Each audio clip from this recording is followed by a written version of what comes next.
Nos acompaña Irving Muñoz, presidente del Colegio Nacional de Profesionales de Policía. Gracias, señor Muñoz, por acompañarnos. Vimos esta semana un hecho lamentable donde muere un agente de la Policía Nacional a manos de delincuentes. Creo que es una situación de esas que no debe volver a repetirse.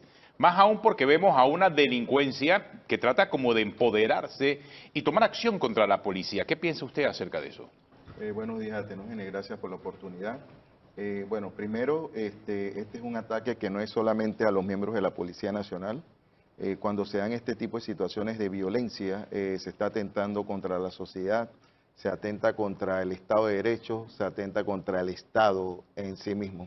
Porque el Policía Nacional no es un servidor cualquiera, el Policía Nacional representa, es el hombre que hace cumplir las leyes que ponen orden, las leyes que regulan la actividad social, la convivencia, esa que todos anhelamos, una convivencia pacífica.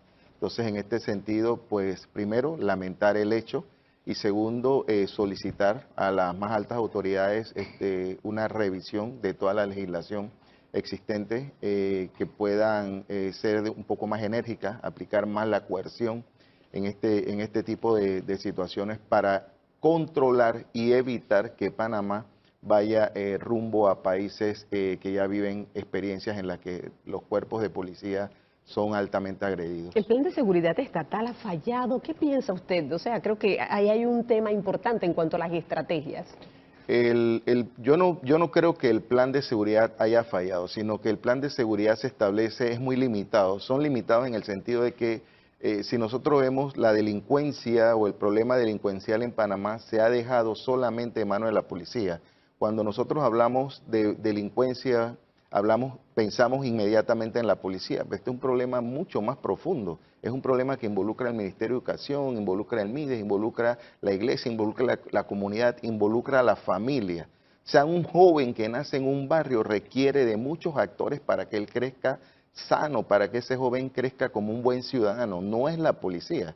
La policía lo que está haciendo es un trabajo más bien quirúrgico o un trabajo en calle, de tal manera de que donde fallan todas estas instituciones, entonces cae lo que se llama el foso oscuro y empiezan a darse las actividades delincuenciales, que es donde interviene la policía de manera directa. Entonces, por eso se nos viene a la mente cada vez que hay delincuencia que es la Policía Nacional la responsable. Ahora, pero señor Muñoz, ¿esto será parte de una estrategia del crimen organizado para atemorizar a la policía? Es la duda que le quedan a muchos, porque no es común verlo, por lo menos no era común hasta lo que ocurrió esta semana. Por eso le hago la pregunta, ¿qué piensa usted? Bueno, en mi análisis no creo que es una estrategia del crimen organizado realmente, pero sí me preocupa porque hoy, hace poco, muere un sargento en manos de un antisocial. Pero nosotros repetidamente hemos visto otros casos de agresión a policías. Inclusive en una ocasión fui entrevistado por ustedes porque un conductor de un taxi golpeó sorpresivamente a un oficial de la policía y este cayó y golpeó su cabeza contra el pavimento. O sea, al final la agresión es agresión. Nosotros vemos cuando los ciudadanos llaman a los barrios, a la policía para que acuda a un barrio a poner orden, a solicitar que bajen el volumen, a que se respete el derecho de los demás. Y vemos cómo se agrede, cómo la comunidad sale a agredir al policía que va a atender la llamada que ellos hicieron para que se controlara. Entonces hay que ser enérgico ante esto, vuelvo y digo, y hay que revisar algunas legislaciones. Por ejemplo,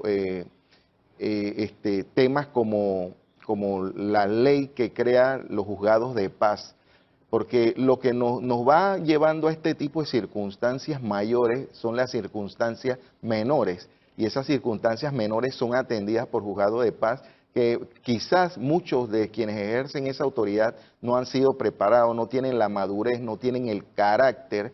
Y por otro lado, es probable que la ley sea muy permisiva y sea muy blanda en sociedades como la de nosotros, que requieren un poco más de coercividad para su ejecución. Claro, o podría ser también que el delincuente pudiese sentirse de alguna manera, no sé, respaldado por alguien, porque usted lo ha planteado, es el respeto el que se ha perdido por la autoridad. Y aparte de esto, también hemos visto hechos muy recurrentes de robos a bancos, a joyería, la gente se disfraza de enfermeros, es decir, el último, el de El Dorado, en una óptica, es decir, se le pierde el respeto al policía y también el delincuente va, en una semana se cometen 2, 3, 4 hechos delictivos, que ante la sociedad obviamente esto pudiese representar esa inseguridad que tal vez es lo que no se quiere.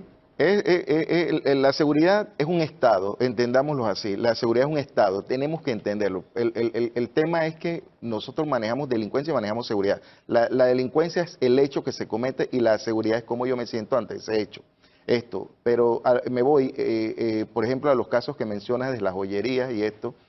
El delincuente hoy tiene mucha información, tiene influencias extranjeras, está actuando, hay un apadrinamiento, no voy a usar el término de corrupción, pero hay un apadrinamiento de la propia ley, hay una permisividad de que las propias autoridades, en base a la ley existente, muchas veces no pueden actuar de otra manera.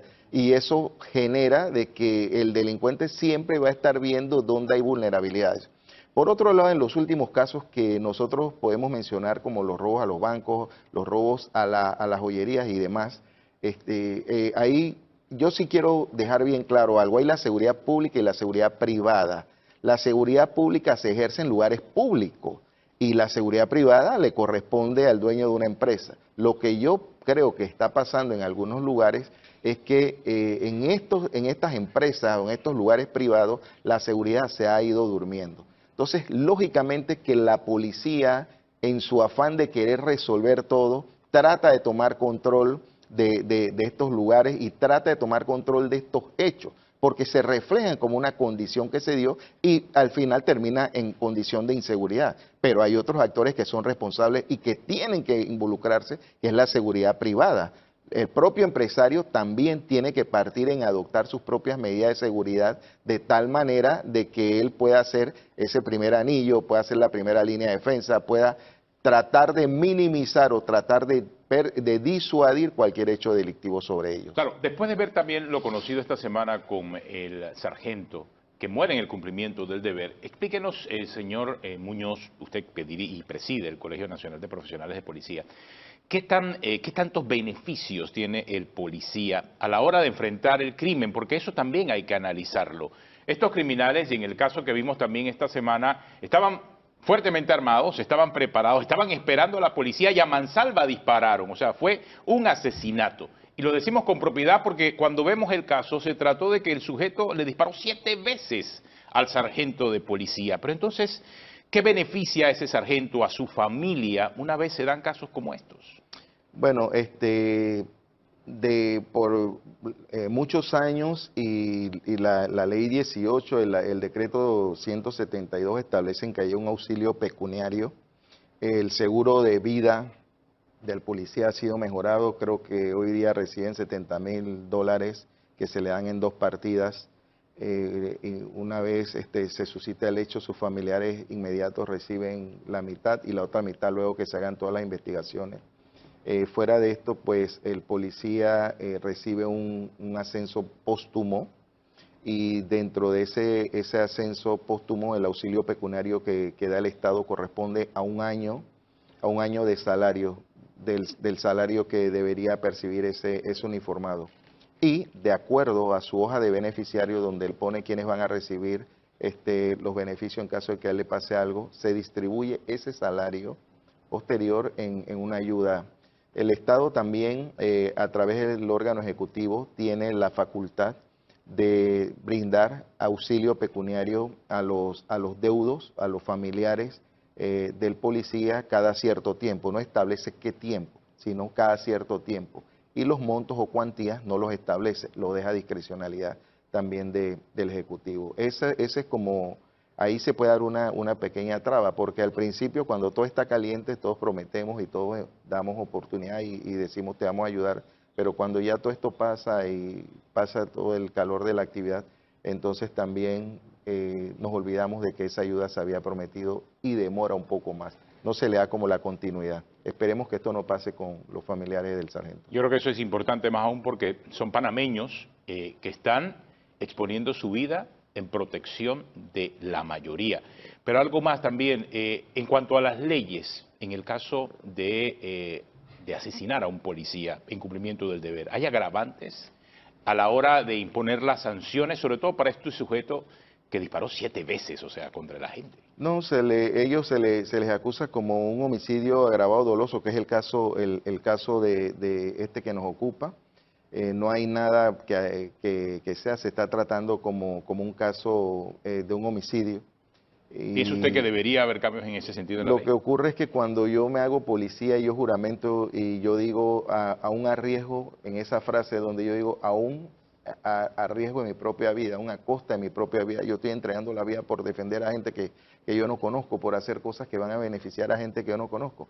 En ese sentido, me pongo un uniforme, salgo en nombre del Estado a hacer cumplir las leyes del Estado. Entonces tú estás atentando contra el Estado y por atentar contra el Estado la legislación debe de poner, en caso de un homicidio, no es que un ciudadano vale más que otro, sino es la función, porque ese hombre, su función pone en riesgo, una vez se pone el uniforme y sale a laborar, ya pone su vida en riesgo. Entonces tengo que darle un incremento, aumentar esa pena que va a recibir aquella persona que atenta contra los encargados de hacer cumplir las leyes. Licenciado, pero de lo que está pasando, nosotros, por ejemplo, aquí presentamos esta semana, creo que al inicio, detuvieron un taxi y habían armas de grueso calibre. Vemos que jóvenes, porque este muchacho que es detenido ya se le imputan cargos, tenía un arma. Vemos que a cada momento las armas están saliendo. Hay más armas, lo estamos viendo porque aparecen en las redes sociales. ¿Qué piensa usted? Porque yo creo que este es un punto también importante. Hombre, asesinan a guardias de seguridad para quitarle precisamente el arma. ¿Qué está pasando con ese tema? Bueno, el tema de quitarle a un guardia de seguridad el arma, no voy a decir que es correcto, pero es como una fuente que existe, es como robar en una tienda a un chino, en una tienda, una barrotería, perdón por la expresión, en una barrotería. ¿Por qué? Porque yo sé que ahí hay dinero, ahí hay efectivo. ¿Ves? El seguridad sale a trabajar con un arma. Entonces, hay armas porque a pesar de que los estamentos de seguridad tienen voy a usar el término cacería, están tras la persecución de personas con armas, incautaciones, y nosotros vemos los reportes que se dan a diario 27, 30 armas por día. Si nosotros hacemos una media de 20 armas que se recauden en un día por 30 días, estamos hablando de son alrededor de 6.000 armas. ¿Pero de dónde salen tantas armas? Vienen de otros países, entran por la frontera, eso es muy permeable, son armas pequeñas, y por mucho que nuestro Servicio Nacional de Frontera, el SENAN, la propia policía y otros estamentos como el SPI, que muchas veces apoyan todo esto, hagan el esfuerzo, siempre vamos a ser penetrados por drogas, por armas, por este tipo de mercancías. Pero ahí es donde yo digo que hay otros elementos que tienen que trabajar, porque el problema no es el arma, el problema es la mente del ser humano, el que hay que corregir es al ser humano. Porque nosotros decimos el arma mata en manos de una persona que la está usando para malos propósitos o que la está usando con malos fines. Entonces, si dejamos de enfocarnos meramente en el arma y nos enfocamos en crear o en formar ciudadanos de bien, gente consciente de ser buenos ciudadanos y que permitan que el país desarrolle, el país va a avanzar y vamos a ver que las armas van a seguir existiendo, pero no va a existir la necesidad de tener un arma. Entonces tenemos que trabajar en esa dirección, no enfocarnos solamente en el arma, porque recogemos, se destruyen, entran más armas, recogemos, se destruyen, entran más armas. O sea, estamos en un círculo vicioso. Entonces lo que yo tengo que enfocarme es levantar y formar nuevas generaciones como se hacía antes. Pues eso antes una diferencia se arreglaba a los puños. Hoy día en esto, ustedes pusieron un video. Sí, la diferencia se arregla a bala, ustedes lo pusieron y cualquiera te saca un arma de tiene que fuego en la hacerlo, calle. ¿ya? Entonces, ante eso, por otro lado, yo quisiera agregar y aprovecho la oportunidad también de que, fíjense, cuando uno está en un estamento de seguridad, uno trabaja, hay muchas limitaciones.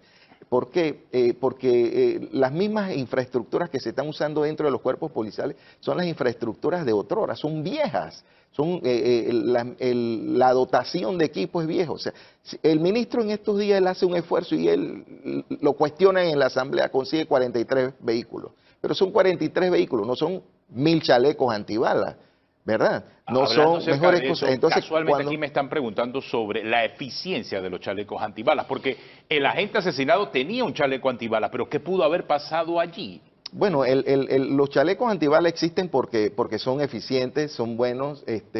Hay que ver si el chaleco está vencido o no están vencidos. Porque Tienen eso tiempo de sí, vencimiento. eso tiene su tiempo de vencimiento. Pero en el caso que nos ocupa, lo que pude verificar es que, bueno, lastimosamente el arma no impacta, el proyectil no impacta al sargento de frente, lo impacta de costado, o sea, toca el chaleco y entra al cuerpo, o sea, fue de lado, o sea, entre la piel y el chaleco y entonces lo afecta al última. Pero el sargento tenía chaleco antibalas. Y es una norma, es parte del procedimiento que cuando se van a este tipo de actividades, es un procedimiento operativo normal, como se dice dentro de los cuerpos de policía, usar el chaleco antibalas.